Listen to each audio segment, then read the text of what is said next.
Yang industri naiknya 14,5%, yang tambang turun 23%, yang pertanian naik 23%.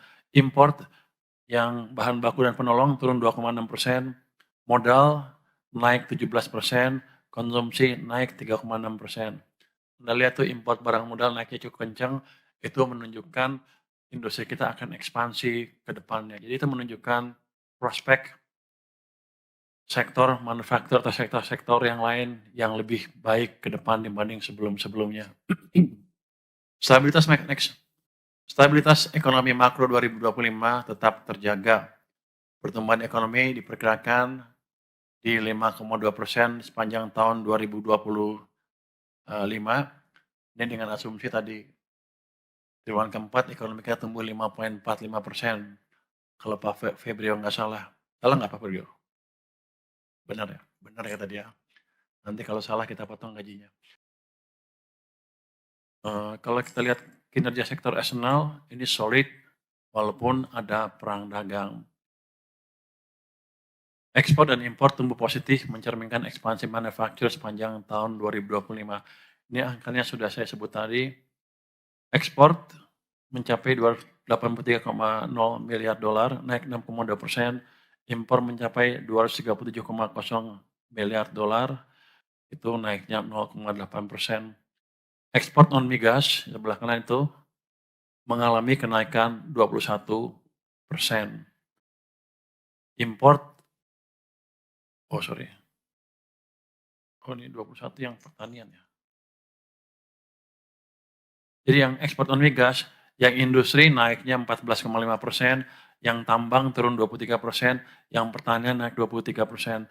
Import yang bahan baku dan penolong turun 2,6%, modal naik 17%, konsumsi naik 3,6%. Anda lihat tuh import barang modal naiknya cukup kencang, itu menunjukkan industri kita akan ekspansi ke depannya. Jadi itu menunjukkan prospek sektor manufaktur atau sektor-sektor yang lain yang lebih baik ke depan dibanding sebelum-sebelumnya.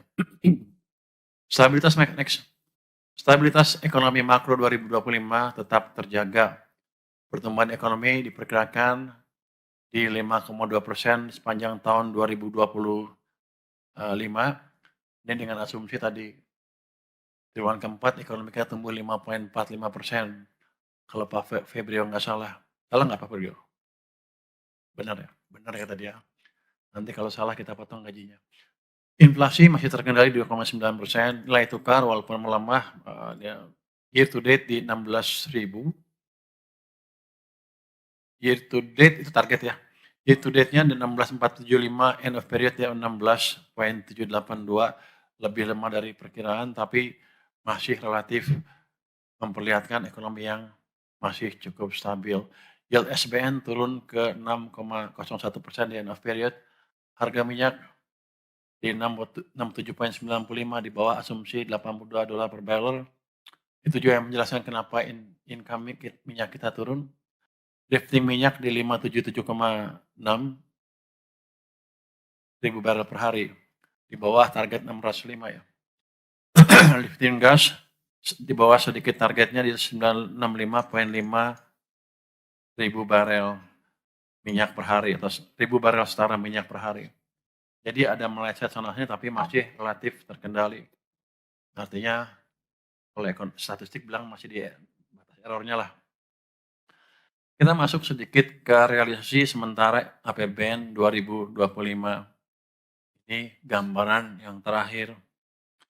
Dalam kondisi yang volatile di tahun 2025, APBN menjadi instrumen kebijakan yang antisipatif dan responsif menghadapi perkembangan dinamika global dan domestik.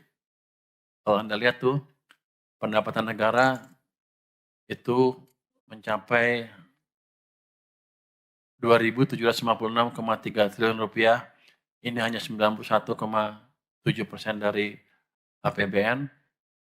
Terus kalau lihat pendapatan perpajakannya, langsung di bawahnya penerimaan pajak hanya 1.917,6, ini hanya 87,6% dari APBN, dan kepabeanan dan cukai 300,3, ini 99,6% dari target.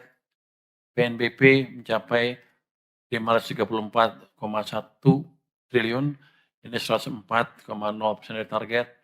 Penerimaan hibah itu 4,3 triliun rupiah, ini 733,3% dari target. Sementara belanja negara, Anda lihat mencapai 3.451,4 triliun rupiah, itu 95,3% dari target. Pemerintah pusat mencapai 2.602,3 triliun, itu 96,3% dari target. Dan belanja kementerian lembaga 1.500,4,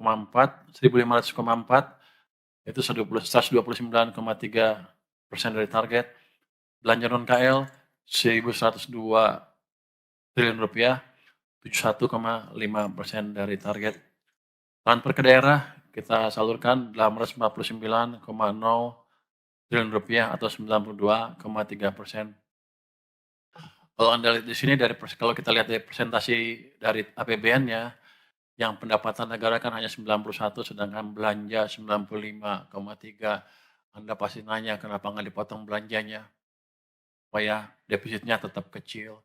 Tapi kita tahu kan, ketika ekonomi kita sedang mengalami downturn, turun ke bawah, kita harus memberikan stimulus ke perekonomian. Ini wujud dari komitmen pemerintah untuk menjaga ekonomi tetap tumbuh secara berkesinambungan tanpa membahayakan APBN. Walaupun defisit membesar ke 695,1 triliun, itu lebih tinggi dibanding APBN yang sebesar 606,2, tapi kita tetap jaga, pastikan bahwa defisitnya tidak di atas 3%. Defisitnya memang naik ke 2,92% dari rencana awal 2,53%. Ini tadi dengan misi untuk menjaga ekonomi tetap bisa berekspansi di tengah tekanan global yang tinggi. Inilah kebijakan real dari countercyclical yang sering saya bilang selama ini. Sebenarnya kalau mau saya buat nol defisit juga bisa. Saya potong anggarannya, tapi ekonominya morat-marit. Jadi ini adalah kepiawaian dari teman-teman di Kementerian Perekonomian Keuangan untuk memastikan ekonomi bisa bertumbuh terus tanpa mengorbankan sisi kehati-hatian dari fiskal. Walaupun gelembung, kita pastikan di bawah 3%, ini adalah standar Maastricht Treaty yang paling ketat. Jadi kita mengacu ke sana terus walaupun keadaan agak menekan kita ya. Jadi belanja negara adaptif dan akomodatif terhadap berbagai program prioritas ini untuk menyejahterakan rakyat. Capaian program prioritas serta tata kelola yang terjaga selama ini kita jaga terus sehingga di akhir tahun defisit seperti saya bilang tadi tetap di 2,9% tanpa menghilangkan stimulus yang diperlukan oleh perekonomian sehingga masyarakat kita tetap bisa menikmati ekspansi ekonomi di tahun 2025 yang lalu. Saya yakin nanti tahun 2026 dengan membaiknya fondasi perekonomian dan menguatnya momentum pertumbuhan ekonomi ke depan, harusnya sih defisit bisa ditekan ke level yang lebih rendah dengan dampak pertumbuhan ekonomi ke masyarakat yang lebih besar dibanding tahun lalu. Tahun ini kita asumsikan pertumbuhan ekonominya 5,4%, tapi kita akan coba tekan ke level yang lebih tinggi lagi.